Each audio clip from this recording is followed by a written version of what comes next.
First sum பார்க்க போகிறோம். First sum என்ன கொடுத்துருக்காங்க அப்படின்னு பார்த்தீங்கன்னா, 2 bodies have a mass ratio of 3:4. 2 bodies, அதாவது 2 பொருள் இருக்குது, அதோடைய மாஸ் ரேஷியோ என்ன கொடுத்துருக்காங்க அப்படின்னா 3:4. இந்த 3:4ல் எந்த ரேஷியோ பெருசு இருக்குது அப்படின்னா செகண்ட் ரேஷியோ பெருசாக இருக்குது. அதை ஞாபகம் வச்சுங்க. The force applied on the bigger mass, என்ன பண்ணுறாங்க அப்படின்னா ஃபோர்ஸ் வந்து அப்ளை பண்ணுறாங்க எதுக்கு அப்படின்னா பிக்கர் மாஸ். இதில் 4 தான் பிக்கர் மாஸ், அந்த மாஸுக்கு அப்ளை பண்ணுறாங்க. அப்படி அப்ளை பண்ணும்போது எனக்கு எவ்வளோ ஆக்சிலரேஷன் வந்து ப்ரொடியூஸ் ஆகுது அப்படின்னா 12 மீட்டர் செகண்ட் அப்படின்ற 12 மீட்டர் செகண்ட்ஸ் அப்படின்ற ஒரு ஃபோர்ஸ் ஆக்சிலரேஷன் வந்து எனக்கு என்ன ஆகுது அப்படின்னா ப்ரொடியூஸ் ஆகுது. அப்படி ஆனால் அதே என்ன பண்ணுறாங்க அப்படின்னா what could be the acceleration of the other body. அப்போ இன்னொரு மாஸ் இருக்கிற இந்த 3 ரேஷியோஸ் இருக்கிற இந்த பாடியோட ஆக்சிலரேஷன் என்ன வந்து நம்மளுக்கு வரும் அப்படிங்கிற அதே சேம் ஃபோர்ஸ். நல்லா கேட்டுங்க, இங்கே இந்த பிக்கர் மாஸுக்கு எவ்வளோ ஃபோர்ஸ் அப்ளை பண்ணணும் அதே ஃபோர்ஸில் தான் இந்த ஸ்மாலர் மாஸ், இந்த ஸ்மாலர் பாடி மாஸுக்கும் அப்ளை பண்ண போகிறேன். அப்படி அப்ளை பண்ணும்போது எவ்வளோ ஆக்சிலரேஷன் வரப்போகுதுன்னு பார்க்க போகிறோம். ஸோ இங்கே என்னென்ன கொடுத்துருக்காங்க அப்படின்னா மாஸ் கொடுத்துருக்காங்க, ஆக்சிலரேஷன் கொடுத்துருக்காங்க, அண்ட் ஃபோர்ஸ் கேட்குறாங்க. ஃபோர்ஸ், மாஸ், ஆக்சிலரேஷன் நம்மளுக்கு நல்லாவே தெரியும். ஃபோர்ஸோட ஃபார்முலா என்ன அப்படின்னு பார்த்தீங்கன்னா மாஸ் இன்ட்டு ஆக்சிலரேஷன். ஃபோர்ஸோட ஃபார்முலா நம்மளுக்கு தெரியும், நம்ம நிறைய படிச்சிருப்போம், நிறைய கேள்விப்பட்டிருப்போம். Force equal to mass into acceleration. சரிங்களா? இதில் நம்மளுக்கு மாஸ் வந்து எப்படி கொடுத்துருக்காங்க அப்படின்னா ரேஷியோவாக கொடுத்துருக்காங்க. என்ன ரேஷியோ கொடுக்குறாங்க அப்படின்னா 3:4. அதை எழுதிக்கிட்டோம். இந்த M1 நான் என்ன பண்ண போகிறேன் அப்படின்னா 3M. எப்பவுமே ரேஷியோவாக கொடுத்தா நம்ம என்ன பண்ணோம் அப்படின்னா ஏதாவது ஒரு வேரியபிளை ஆட் பண்ணி தான் எழுதணும். ஸோ அப்படி இது பண்ணும்போது 3M, இங்கே 4M வந்துடுச்சா. அப்புறம் வந்து இங்கே வந்து இது ஏன் A2ன்னு எடுத்துக்கிறோம் அப்படின்னா A2 equal to 12 metre seconds அப்படின்னு எடுத்துக்கிறோம். ஏன் இப்படி எடுத்துக்கிறீங்க அப்படின்னா ஏன்னா அவன் கொடுத்துக்கிறது வந்து பிக்கர் மாஸ் சொல்கிறான். பிக்கர் மாஸ்ன்றது செகண்ட் தானே, அப்போ அதோடைய ஆக்சிலரேஷன் தான். அப்போ A1 தான் கேட்குறாங்க. நம்மளுக்கு தெரியும் ஃபோர்ஸோட ஃபார்முலா மாஸ் இன்ட்டு ஆக்சிலரேஷன் சொல்லிட்டு. ஆனால் இங்கே 2 விஷயம் சொல்லியிருக்காங்க. இங்கே நல்லா கேட்டுக்குமா, force into mass into acceleration. இங்கே ரொம்ப முக்கியமான வார்த்தை கொடுத்துருக்காங்க, சேம் ஃபோர்ஸ் அப்படின்னு கொடுத்துருக்காங்க. சேம் ஃபோர்ஸ் அப்படின்னு கொடுத்தா நம்ம என்ன பண்ணணும் அப்படின்னு பார்த்தீங்கன்னா ரெண்டுத்துக்குமே ஃபோர்ஸ் எப்படி இருக்கும் அப்படின்னா ஈக்குவலாக இருக்கும். அதனால தான் M1 equal to M1A1 equal to M2A2. புரியுதா? இந்த லைன் ரொம்ப முக்கியமான லைன். மிச்சதெல்லாம் கிவன், இதெல்லாம் கொடுத்துருக்குது, இதை கண்டுபிடிக்க போகிறது இது ஃபார்முலா. அண்ட் இதுக்கப்புறம் ஏன் இது எழுதுனீங்க அப்படின்னா இங்கே ரெண்டுத்தோட ஃபோர்ஸுமே எப்படி இருக்குது அப்படின்னா ஈக்குவலாக இருக்குது. அந்த ரீசனுக்காக செகண்ட் என்ன பண்ண போகிறேன் அப்படின்னா M1 பதில் நான் எடுத்திருக்கேன் அப்படின்னா 3M எழுதிட்டுனா A1 அப்படியே வச்சுக்கோ. M2 பதில் எழுதியிருக்கேன் அப்படின்னா 4M அண்ட் A2ஓட வேல்யூ 12. அதையும் அப்ளை பண்ணிக்கலாம். அப்ளை பண்ணதுக்கப்புறம் என்ன பண்ண போகிறேன் அப்படின்னா எதை கண்டுபிடிக்கணுமோ அதை வச்சுக்கிட்டு மற்றெல்லாம் ரைட் சைடு கொண்டு வந்துடுறேன். கொண்டு வரும்போது மல்டிப்ளை இருக்கிறதுக்கு வந்து என்ன ஆகிடும் அப்படின்னா டிவைட் ஆகிடும். அப்போ 4M இன்ட்டு A2ஓட வேல்யூ என்ன சொன்னேன் அப்படின்னா 12. அடுத்தது 3M. இதில் வந்து என்ன பண்ணுறேன் அப்படின்னா 3 டேபிள் அடிச்சிங்கன்னா இது 4 டைம்ஸ் வரும். இந்த எம்முக்கு இந்த M கேன்சல் ஆச்சு. 4 × 4 என்ன அப்படின்னா 16. மிச்சம் என்ன இருக்குது யூனிட் அப்படின்னா மீட்டர் செகண்ட் அப்படின்னு இருக்குது. சரிங்களா? ஸோ எதனா டவுட் இருக்கா? ரொம்ப ஈஸியான கொஸ்டின். நம்மளுக்கு தெரிஞ்சிக்க வேண்டியது என்ன அப்படின்னா ஃபோர்ஸோட ஃபார்முலா மட்டும் தெரிஞ்சால் போதும். அந்த ஃபோர்ஸோட ஃபார்முலாக்கு அப்புறம் அதை ஏன் ஈக்குவேட் பண்ணுறோம் அப்படின்னா இங்கே 2 ஃபோர்ஸ் கொடுத்துருக்காங்க, ரெண்டுமே சேம் ஃபோர்ஸ் அப்படின்னு சொல்லியிருக்காங்க. அதனால் ஈக்குவேட் பண்ணியிருக்கோம். ஏன்னா டவுட் இருக்கா ஸ்டூடெண்ட்ஸ்? டவுட் இல்லைல்ல? இப்போ அடுத்த சம் போலாமா? அடுத்த சம் ரொம்ப ஈஸியாக இருக்கும், பாருங்கள். அடுத்த சம்மில் என்ன சொல்லியிருக்காங்க அப்படின்னா எ பால் ஆஃப் மாஸ், ஒரு பால் இருக்குது, அவருடைய வெயிட் எவ்வளோ கொடுத்துருக்காங்க அப்படின்னா 1 kg கொடுத்துருக்காங்க. அந்த 1 kg உள்ள பால் என்ன பண்ணுறேன் அப்படின்னா moving with a speed of 10 metre seconds அப்படி சொல்கிறாங்க. மீட்டர் பர் செகண்ட் சொல்லியிருக்காங்க. நல்லா கேட்டுங்க, அந்த பால் வந்து எவ்வளோ ஸ்பீடில் போகுது அப்படின்னா 10 மீட்டர் செகண்ட்ஸ் பர் செகண்ட் போகுது. அப்படி போகும்போது அந்த பால் கீழே பட்டு திரும்ப அகைன் என்னவாகுது அப்படின்னா மேலே பவுன்ஸ் ஆகுது. பவுன்ஸ் ஆகும்போது சேம் அதே ஃபோர்ஸ் தான், வேறு எந்த ஃபோர்ஸும் கிடையாது, வேறு அதே ஸ்பீடில் தான் போகுது. ஓகேவா? Rebounded after the perfect elastic collision with the floor. ஓகேவா? Calculate the change in linear momentum of the ball. அதாவது நல்லா புரிஞ்சுங்க, ஒரு பாலை த்ரோ பண்ணுறேன், அந்த பால் கீழே போய் பட்டு திருப்ப அகைன் அதே ஸ்பீடில் மேலே வருது. அப்படி வரும்போது அதோடைய லீனியர் மூமெண்ட்டத்தை கண்டுபிடின்னு சொல்கிறாங்க. அதனால் என்ன பண்ண போகிறேன் அப்படின்னா இங்கே மாஸ் கொடுத்துட்டாங்க, எம்மோட வேல்யூ கொடுத்துட்டாங்க 1 kg. இங்கே இனிஷியலாக ஒரு ஸ்பீடு, அதுக்கப்புறம் ஃபைனலாக ஒரு ஸ்பீடு. அப்போ initial velocity final velocity. Initial வெலாசிட்டினா யூன்னு எடுத்துப்போம். நான் ஃபஸ்ட்டு நிறைய முறை சொல்லியிருக்கேன். இனிஷியல் வெலாசிட்டினா நம்ம என்ன பண்ணுவோம் அப்படின்னு பார்த்தீங்கன்னா யூ. ஃபைனல் வெலாசிட்டினா நம்ம என்ன பண்ணுவோம் அப்படின்னா V. ஸோ இனிஷியல் வெலாசிட்டி என்ன பண்ணுறாங்க அப்படின்னா கொடுத்துருக்காங்க 10 மீட்டர் பர் செகண்ட் கொடுத்துருக்காங்க. இங்கே வந்து எந்த சேஞ்சஸுமே கிடையாது. சரிங்களா? அதே என்ன இருக்கோ அதே தான் திருப்போம். ஆஃப்டர் ரீபவுண்டட் ஆஃப்டர் அப்படின்னு சொல்லியிருந்தாலும் அதே ஸ்பீடில் தான் வருது அப்படின்னு அர்த்தம். அப்படி வரும்போது ஸோ இது வந்து நல்லா பார்த்துங்க, இங்கே ப்ளஸ் போட்டிருக்கேன், இங்கே செகண்ட் மைனஸ் போட்டிருக்கேன். எதுனா ப்ளஸ் மைனஸ் அப்படின்னு பார்த்தீங்கன்னா ஏன்னா நம்மளுக்கு என்ன நடக்குது அப்படின்னா அது டேரக்ஷனில் போய் பட்டு திருப்ப அகைன் மேலே வருது. ஸோ ஃபார் எக்ஸாம்பிள் உங்களுக்கு சிம்பிளாக சொன்னோம் அப்படின்னு பார்த்தீங்கன்னா ஒரு எக்ஸ் ஆக்சிஸ் எடுத்துக்கலாம் அப்படின்னு பார்த்தீங்கன்னா எக்ஸ் ஆக்சிஸில் லெஃப்ட் சைடில் என்னவாக இருக்கும் அப்படின்னா மைனஸாக இருக்கும், ரைட் சைடில் என்னவாக இருக்கும் அப்படின்னா ப்ளஸ்ஸாக இருக்கும். ஸோ இதே மாதிரி தான் என்னதான் இருந்தாலும் நம்ம டேரக்ஷன் வந்து லெஃப்ட் சைடில் போனால் மைனஸு, ரைட் சைடு போனால் ப்ளஸ்ஸு. அதே போல் தான் பால் கீழே போகும்போது ஒரு ஃபோர்ஸு, மேலே வரும்போது அதே ஃபோர்ஸில் வரதுனால அதுக்காக நெகட்டிவ் சிம்பிள் வரும். சரிங்களா? இப்போ -10 மீட்டர் பர் செகண்ட்.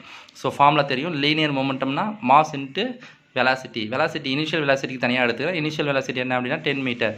அப்போ மாஸோட வேல்யூ 1 × 10. அதுக்கப்புறம் யூனிட் எழுதும்போது நான் ஃபஸ்ட்டு சொல்லியிருக்கேன், மாஸுக்கு என்ன அப்படின்னா கிலோகிராம், இங்கே வெலாசிட்டி கொடுத்துருக்காங்க மீட்டர் பர் செகண்ட். எழுதியாச்சா? செகண்டு நம்ம என்ன பண்ண போகிறோம், அதே போலலாம் இப்போ இனிஷியல் வெலாசிட்டி கண்டுபிடிச்சி அதே போல் ஃபைனல் வெலாசிட்டி கண்டுபிடிக்கணும். அதுக்கு முன்னாடி நான் சேஞ்ச் இன் லீனியர் மொமெண்டத்துக்கு ஃபார்முலா எழுதிடுறேன். ஆல்ரெடி சொல்லியிருக்கேன் உங்களுக்கு ஃபார்முலா, அந்த ஃபார்முலா ஞாபகம் இருக்கும். பட் இருந்தாலும் திரும்ப சொல்கிறேன், இது mv மைனஸ் mu. அது என்ன mv மைனஸ் mu அப்படின்னு பார்த்தீங்கன்னா, இது வந்து v அப்படின்றது என்ன அப்படின்னு பார்த்தீங்கன்னா நம்மளுக்கு ஃபைனல் வெலாசிட்டி, uன்றது இனிஷியல் வெலாசிட்டி. சரிங்களா? சரி, ஓகே. நம்ம mu ஆல்ரெடி கண்டுபிடிச்சிட்டோம், ஈக்குவல் 1 அப்படி. இப்போ இன்னும் என்ன கண்டுபிடிக்கலாம், mvக்கு ஃபார்முலா மாஸ் அதே தான், வெலாசிட்டி சேம் ஆனால் மைனஸில் வரும். அப்போ ரெண்டுத்தையும் போட்டாச்சு. போட்டதுக்கப்புறம் எடுத்துமே அப்ளை பண்ணுறேன். மாஸோட வேல்யூ என்ன அப்படின்னு பார்த்தீங்கன்னா மாஸ் mvயோட வேல்யூ ஆல்ரெடி கண்டுபிடிச்சிருக்கோமா, mvயோட வேல்யூ எவ்வளோ கண்டுபிடிச்சிருக்கா, -10. அதே போல் muவோட வேல்யூ கண்டுபிடிச்சிருக்கேன், எவ்வளோ கண்டுபிடிச்சிருக்கேன் அப்படின்னா 10. அப்போ 10 போட்டாச்சு. அது என்ன நடுவில் மைனஸ் அப்படின்னா ஃபார்முலாவில் என்ன இருக்குது, மைனஸ் இருக்குது. இதோட வேல்யூ 10, இதோட வேல்யூ -10, ஃபார்முலா மைனஸ். அப்போ என்னவாச்சு அப்படின்னு பார்த்தீங்கன்னா இங்கே பாருமா, ரெண்டும் ஒரே சிம்பிள்னால ரெண்டுத்தையும் என்ன பண்ணோம் அப்படின்னா ஆட் பண்ணிக்கணும். ஆட் பண்ணிவிட்டு -20 kilogram and metre per second. சரிங்களா? ரொம்ப பெரிய விஷயம் கிடையாது. லீனியர் மூமெண்டம் அப்படி change in linear momentum formula தெரிஞ்சால் ஈஸியாக போட்டுடலாம். இங்கே வந்து ரொம்ப முக்கியமான வார்த்தை இது, நான் வச்சுங்க, ரீபவுண்டட் ஆஃப்டர் பெர்ஃபெக்ட் அப்படின்னு சொல்லியிருக்காங்க. அப்படின்னா என்ன அப்படின்னா அதே ஸ்பீடில் திருப்பம் வந்து பால் வந்து பவுண்ட் ஆகுதுன்னு அர்த்தம். அப்போ initial velocity final velocity no changes. But ஆனால் டேரக்ஷன் சேஞ்ச் ஆகுதுனால ஒன்று ப்ளஸ் இன்னொன்று மைனஸ். அதை ஞாபகம் வச்சுங்க. இப்போ அடுத்த சம் போகலாமா? 2 சம்மில் ஏதாவது டவுட் இருக்கா? டவுட் இல்லைனா சொல்லுங்கள். டவுட் இருந்தால் கமெண்ட் பண்ணுங்கள். 3rd sum, a mechanical unscrew a nut by applying the force of 140 Newton with a spanner of length 40 cm. அதாவது என்ன சொல்கிறாங்க அப்படின்னு பார்த்தீங்கன்னா, ஒரு நெட்டு ஒன்று இருக்குது. அதை நான் என்ன பண்ணோம் அப்படின்னா கொஞ்சம் லூஸ் பண்ணுறதுக்காக என்ன பண்ணுறேன் அப்படின்னா எவ்வளோ ஃபோர்ஸ் கொடுக்குறேன் அப்படின்னா 140 Newton ஃபோர்ஸ் கொடுக்குறேன். அப்படி கொடுக்கும்போது எவ்வளோ வந்து எனக்கு இதுவாகுது அப்படின்னு பார்த்தீங்கன்னா 40 cm வந்து என்னவாகுது அப்படின்னா அந்த ஸ்பேனர் வந்து லூஸ் ஆகுது. ஸோ அப்படி இருக்கும்போது சேம் அதே விஷயந்தான். ஓகேவா? என்ன சொல்லியிருக்காங்க அப்படின்னு பார்த்தீங்கன்னா 40 நியூட்டனை நான் அப்ளை பண்ணுறேன். 40 நியூட்டனை என்ன பண்ணுறேன் அப்படின்னா அப்ளை பண்ணுறேன். அப்படி அப்ளை பண்ணும்போது எவ்வளோ வந்து நம்மளுக்கு லென்த்து வந்து ஸ்பேனர் ஆஃப் லென்த் வந்து எனக்கு வந்து இதுவாக இருக்கும் அப்படின்னு கேட்குறாங்க. கொஞ்சம் நூஸ் ஆகிருக்குன்னு கேட்குறாங்க. 40 சென்டிமீட்டர் வந்துருக்குல, அதே போல் எவ்வளோ வந்திருக்குன்னு கேட்குறாங்க. பட் இதில் ஒரு விஷயம் கொடுத்துருக்காங்க. என்ன யூனிட் கொடுத்துருக்காங்க அப்படின்னா சேம் யூனிட். ஓகேவா? அதே சேம் யூனிட்டை வச்சு தான் நம்ம பண்ண போகிறோம். நான் ஃபஸ்ட்டே சொல்லிட்டேன், மொமெண்ட் ஆஃப் கப்புளுக்கு ஃபார்முலா மொமெண்ட் ஆஃப் கப்புள்னு சொல்லலாம், இல்லைனா நம்ம என்ன சொல்லலாம் அப்படின்னா தர்க்குன்னு சொல்லலாம். சரிங்களா? உங்களுக்கு எப்படி வருதோ அப்படி எடுத்துக்கங்க. உங்களுக்கு புரியுற மாதிரி எடுத்துக்கிட்டிங்கன்னா உங்களுக்கு சென்டென்ஸ் தான் ரொம்ப முக்கியமே. ஃபோர்ஸ் இன்ட்டு டி, இங்கே ஃபோர்ஸ் இன்ட்டு டி எழுதியாச்சு. ஃபோர்ஸ் ஃபஸ்ட்டு எவ்வளோ கொடுத்துருக்காங்க அப்படின்னா ஏன் F1 அப்படின்னு எடுத்துக்கிறீங்க, ஏன் எஃப்னு எடுக்காமல் அப்படின்னா இங்கே 2 ஃபோர்ஸ் கொடுத்துருக்காங்க. ஃபஸ்ட்டு ஃபோர்ஸ் என்ன அப்படின்னா 140, செகண்ட் ஃபோர்ஸ் என்ன அப்படின்னா 40. அதனால் F1 வந்து 140ன்னு எடுத்துருக்கேன். அண்டு டியை வந்து என்ன பண்ணுறேன் அப்படின்னு பார்த்தீங்கன்னா D1னா எவ்வளோ இதுவாக இருக்குது அப்படின்னு பார்த்தீங்கன்னா உங்களுக்கு 40 சென்டிமீட்டர். அதனால் டிஸ்டன்ஸ் வந்து 40 சென்டிமீட்டர் வந்திருக்கு. அந்த சென்டிமீட்டர் கொடுத்துக்கிறதுனால நான் என்ன பண்ணுறேன் அப்படின்னா இதை மீட்டராக மாற்றணும். மீட்டராக டிவைட் பை என்ன பண்ணுவேன் அப்படின்னா 100 பண்ணுவேன். மீட்டராக மாற்றினா என்ன பண்ணுவேன், divide by 100, 40 divide by 100. So இங்கே எத்தனை ஜீரோ வந்திருக்குன்னா 2 ஜீரோஸ் வச்சு இப்படி எழுதும்போது 40 டிவைட் பை 10^2ன்னு எதுனா 10^2 மேலே வரும்போது 10^-2 மீட்டர். ஸோ டவுட் என்ன இருக்கா? ஸோ ஏன்னா இங்கே நியூட்டன் மீட்டர் அப்படி தான் எழுதணும். ஸோ அதனால தான் இங்கே எப்போவுமே வந்து நீங்கள் மொமெண்ட் ஆஃப் கப்புள்லாம் இதோட யூனிட் எப்படி இருக்கும் அப்படின்னா நியூட்டன் மீட்டர்னு எழுதுவோம். சரிங்களா? மீட்டர் வரத்துக்காக கொடுத்துருக்க சென்டிமீட்டரை நான் மீட்டராக மாற்றுக்காக இப்படி எழுதியிருக்கேன். சரிங்களா? அடுத்ததாக என்ன பண்ண போகிறேன் அப்படின்னா τ1 = 140. ஏன்னா ஃபார்முலா வந்து தெரியும், ஃபோர்ஸோட வேல்யூ 140 அண்ட் D1ஓட வேல்யூ தெரியும் 40 × 10⁻². சரிங்களா? இந்த 10⁻²வை கீழே கொண்டு வந்துருங்க, டிவைட் பை 100 ஆகுது. இந்த 2 0க்கு 2 zeros மேலே கேன்சல் பண்ணுறேன். அப்போ 14 × 4 வருது. அப்போ எவ்வளோ வருது அப்படின்னா 56 நியூட்டன் மீட்டர்னு வருது. இங்கே என்ன சொல்லியிருக்காங்க அப்படின்னா சேம் யூனிட்னு சொல்லியிருக்காங்க. சேம் யூனிட் தான். அதனால் என்ன பண்ண போகிறேன் அப்படின்னா அடுத்து நான் என்ன பண்ண போகிறேன் அப்படின்னு பார்த்தீங்கன்னா அடுத்து எவ்வளோ ஃபோர்ஸ்னா அப்ளை பண்ணு. பட் ஆனால் யூனிட் என்னவாக இருக்கும் அப்படின்னா சேமாக இருக்கும். அதே சேம் தர்க்கியூனால τ = F2 × D2. டவோட வேல்யூ கண்டுபிடிச்சிட்டுல எவ்வளோ கண்டுபிடிச்சிருக்கேன் 56 நியூட்டன் மீட்டர். அண்ட் F2ஓட வேல்யூ தெரியும். F2 எவ்வளோ கொடுக்க போகிறேன் அப்படின்னா 40 நியூட்டன் கொடுத்தாச்சா. அண்ட் D2வை வச்சுக்கிட்டு மல்டிப்ளை இருக்கிற 40 இப்படி வந்தால் டிவைட். அப்போ கேன்சல் பண்ணும்போது நியூட்டன் கேன்சல் ஆயிடுச்சு. அண்ட் அடுத்தது என்ன பண்ண போகிறேன் அப்படின்னு பார்த்தீங்கன்னா அடுத்து என்ன பண்ணலாம் அப்படின்னா இந்த 40யை 4 × 10ன்னு எழுதலாம். இதில் இந்த 4 டேபிள் அடிச்சிங்கன்னா 14. அப்போ 14 வரதுனால பாயிண்ட் கீழே 0, இங்கே வந்து ஒரு 0 வரதுனால அப்போ ஒரு நம்பருக்கு முன்னாடி பாயிண்ட் வைக்கணும். ஒரு நம்பருக்கு முன்னாடினா 4க்கு முன்னாடி பாயிண்ட் வச்சிங்கன்னா 1.4 மீட்டர். அவ்வளோதான் சம்ஸ். சரிங்களா? ஸோ ரொம்ப பெரிய விஷயம் கிடையாது. மொமெண்ட் ஆஃப் கப்புள் ஃபார்முலா தெரிஞ்சால் போதும். இங்கே என்ன கொடுத்துருக்காங்க அப்படின்னா 2 ஃபோர்ஸ் இருக்குது, ஆனால் டிஸ்டன்ஸ் மட்டும் என்ன இருக்குது அப்படின்னா 1 மட்டும் கொடுத்துருக்காங்க, இன்னொரு டிஸ்டன்ஸ் கேட்குறாங்க, சேம் யூனிட். அதனால் வந்து ரொம்ப ஈஸியான விஷயம். ஸோ தெரிஞ்சுக்கிட்டிங்கன்னா அடுத்தடுத்த சம் போடும்போது உங்களுக்கு ஈஸியாக இருக்கும். லாஸ்ட் சம், 4th சம் இந்த எக்ஸசைஸில் என்ன கொஸ்டின் கொடுத்துருக்காங்க அப்படின்னு பார்த்தீங்கன்னா உங்களுக்கு இந்த ratio of masses of 2 planet is 2:3. அதாவது என்ன சொல்லியிருக்காங்க அப்படின்னா 2 பொருளோட மாசஸ் கொடுத்துருக்காங்க 2:3. அதே போல் அந்த ரேஷியோ ஆஃப் த ரேடியஸ் அது நான் ரேடிங் கொடுத்துருக்காங்க அப்படின்னு பார்த்தீங்கன்னா நல்லா கேட்டுங்க. ரேடினா என்ன அர்த்தம் அப்படின்னு பார்த்தீங்கன்னா 2 ரேடியஸ் வந்தால், ஒரு ரேடியஸ் வந்தால் ரேடியஸ்ன்னு சொல்லுவோம், 2 ரேடியஸ் வந்தால் அதை வந்து என்ன பண்ணுவோம் அப்படின்னு பார்த்தீங்கன்னா சிங்கிள் ப்ராப்ளம் ரேடின்னு சொல்லுவாங்க. ஸோ இங்கே என்ன சொல்லியிருக்காங்க அப்படின்னு பார்த்தீங்கன்னா and the ratio of the radii is 4:7. Find the ratio of the oscillation due to gravity. Question என்ன கேட்டிருக்காங்க அப்படின்னா ஆசிலேஷன் டியூ டு கிராவிட்டின்னு கேட்டிருக்காங்க. சரிங்களா? ஸோ நல்லா ஞாபகம் வச்சுக்கோங்க. அப்போ என்ன கேட்குறாங்க அப்படின்னா ஜி கேட்குறாங்க. ஓகேவா? டியூ டு கிராவிட்டி ஜி கேட்குறாங்க சார்.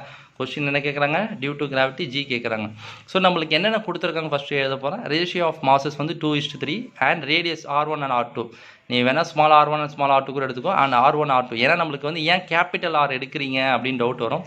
நம்மளுக்கு தெரியும் ஃபார்முலா G = என்ன ஃபார்முலா அப்படின்னு பார்த்தீங்கன்னா GM1 டிவைடட் பை R1². சரிங்களா? இது தெரியும்னு நினைக்கிறேன். அதனால் R1 கேபிட்டல் R வரதுனால கேபிட்டல் R எடுத்துறேன். ஸோ நான் என்ன கண்டுபிடிக்கணும் அப்படின்னா ratio of oscillation due to gravity கண்டுபிடிக்கணும். ஸோ என்ன அப்படின்னு பார்த்தீங்கன்னா ரேஷியோ கண்டுபிடிக்கணும். எதனுடைய ரேஷியோ அப்படின்னா ஓகேவா கிராவிட்டியோட ஆசிலேஷன் ரேஷியோ வந்து கண்டுபிடிக்கணும். அதாவது G1:G2 கண்டுபிடிக்கணும். ஸோ இப்போ என்ன பண்ண போகிறேன் அப்படின்னா நம்மளுக்கு ஜினா ஃபார்முலா தெரியும், அதை அப்ளை பண்ணிக்கிறேன். இதில் ஜி அந்த ஜி கேபிட்டல் ஜி எதுவுமே இல்லை, அதை அப்படியே வச்சுக்கோங்க. சரிங்களா? ஸ்மால் இப்போ இது ரேஷியோ கண்டுபிடிச்சனால இந்த ரெண்டுத்தையும் நம்ம என்ன பண்ணோம் அப்படின்னா டிவைட் பண்ணோம். டிவைட் பண்ணோம். அப்படி தான் டிவைட் பண்ணுறேன். G1 ரேஷியோ G2 வேணா ரெண்டுத்தையும் டிவைட் பண்ணுறேன். டிவைட் பண்ணும்போது ஃபஸ்ட்டு என்ன பண்ணுறேன் அப்படின்னா G1ஓட வேல்யூ எழுதிருக்கேன், அடுத்து G2ஓட வேல்யூ எழுதியிருக்கேன். ஸ்டூடெண்ட் புரியுதா ஸ்டூடெண்ட்ஸ்? ஏன் நான் இப்படி டிவைட் பண்ணுறேன், என்ன ரீசனுக்காக டிவைட் பண்ணுறேன் அப்படின்னா கேட்குற கொஸ்டின் என்ன அப்படின்னு பார்த்தீங்கன்னா டியூ டு ஆசிலேஷன். ஓகேவா? Ratio of the due to ratio கேட்கறதுனால நான் என்ன பண்ணுறேன் அப்படின்னா ரெண்டுத்தையும் டிவைட் பண்ணுறேன்.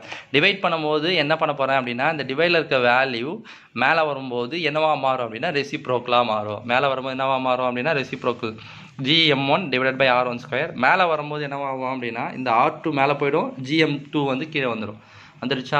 இல்லை ஜிக்கு ஜி கேன்சல் பண்ணிவிட்டேன் அண்ட் M1ஓட வேல்யூ அண்ட் R1 R2ஓட வேல்யூ அப்ளை பண்ணால் ஆன்சர் வந்துடும். பார்க்கலாமா? இங்கே பாருமா, உங்களுக்கு தெரியும் இது வந்து என்ன சொல்லலாம் அப்படின்னா ஃபஸ்ட்டு ஒன்று M1 அண்ட் அடுத்தது M2ன்னு சொல்லலாம். அதே போல் இது R1 R2. ஸோ இங்கே கொஸ்டின் என்ன அப்படின்னு பார்த்தீங்கன்னா நம்மளுக்கு M1ஓட வேல்யூ என்ன எடுத்திருக்கோம் அப்படின்னு பார்த்தீங்கன்னா M1ஓட வேல்யூ 2, M2ஓட வேல்யூ 3. M1ஓட வேல்யூ 2, M2ஓட வேல்யூ 3 போட்டாச்சா? அடுத்தது R2/R1, ஏன்னா மேலே மல்டிப்ளை, அதனால் மல்டிப்ளை R2ஓட வேல்யூ என்னன்னு பார்த்தீங்கன்னா R2ஓட வேல்யூ 7, R1ஓட வேல்யூ 4. R2ஓட வேல்யூ 7, R1ஓட வேல்யூ 4. அப்போ 2 இது 7 ஸ்கொயர் பண்ணிங்கன்னா 49, 4 ஸ்கொயர் பண்ணிங்கன்னா 16 × 3. இந்த 16க்கு இது கேன்சல் பண்ணிங்கன்னா 8, 49, 8 3s are 24. அப்போ ரேஷியோவாக எழுதும்போது 49:24. அப்போ ஆசிலேஷன் டியூ டு கிராவிட்டியோட ரேஷியோ என்ன அப்படின்னா 49:24. ஸோ மொத்தம் 4 கொஸ்டின்ஸ் தான்.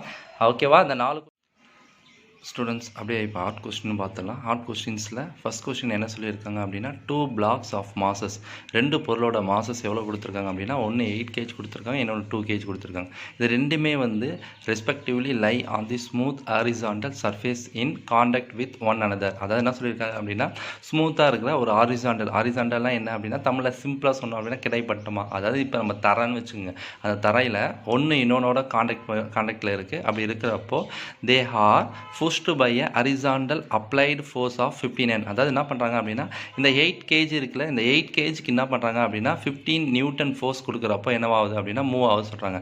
அதே போல் நான் இப்போ என்ன பண்ணணும் அப்படின்னு பார்த்தீங்கன்னா எதை கால்குலேட் பண்ணணும் அப்படின்னா இப்போ அடுத்ததாக இருக்க அந்த 2 kgக்கு நான் எவ்வளோ ஃபோர்ஸ் கொடுக்கணும் அப்படின்னு கேட்குறாங்க.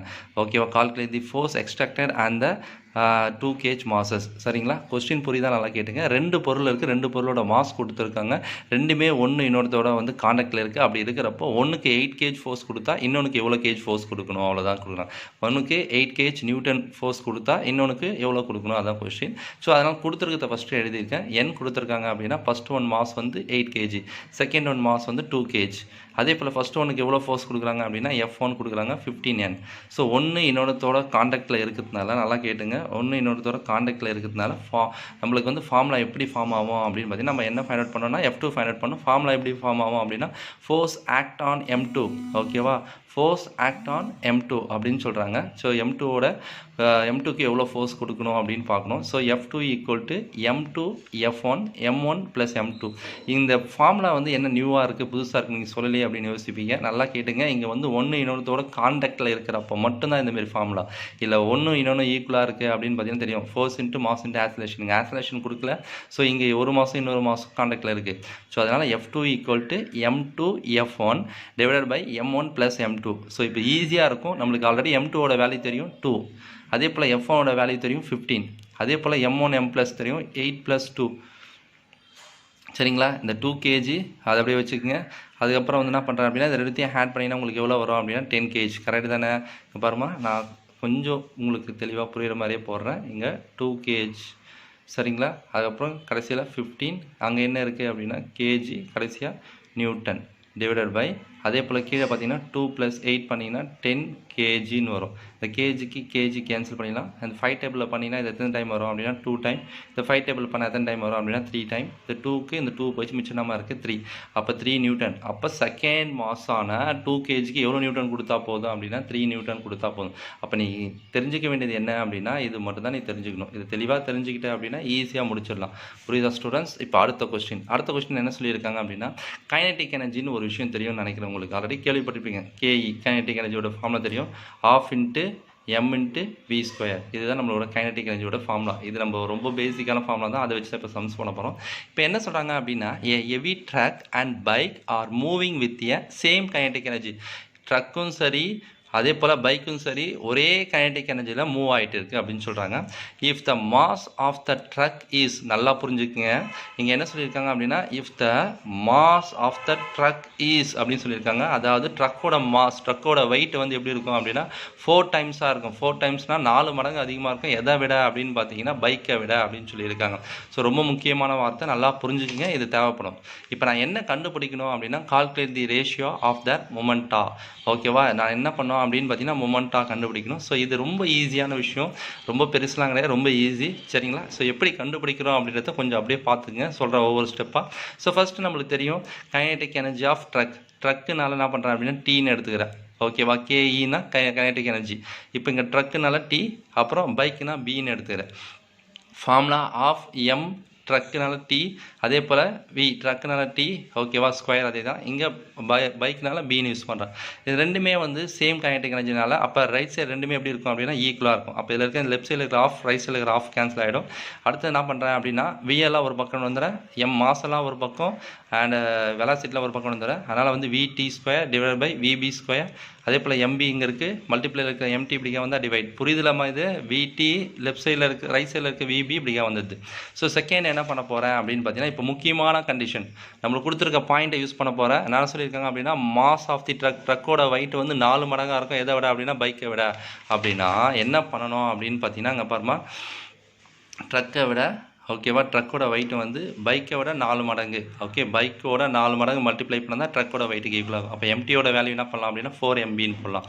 ஸோ ஆல்ரெடி நம்ம என்ன பண்ணியிருக்கோம் அப்படின்னு பார்த்தீங்கன்னா VT² VB² = MB/MT. So already VT² divide by VB² = MB/MD.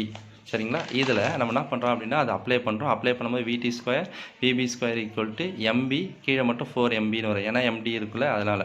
சரியா, இந்த MBக்கு MB கேன்சல் ஆச்சு, அப்போ 1/4. நல்லா கேட்டுங்க, இது ரெண்டுத்துக்குமே ஸ்கொயர் இருக்குது. அதனால் இந்த ரெண்டுத்தையும் நான் ஸ்கொயர் கேன்சல் பண்ணணும் அப்படின்னா இது எப்படி எழுதலாம் அப்படின்னு பார்த்தீங்கன்னா VT divide by VB the whole ஸ்கொயர்னு எழுதலாம்.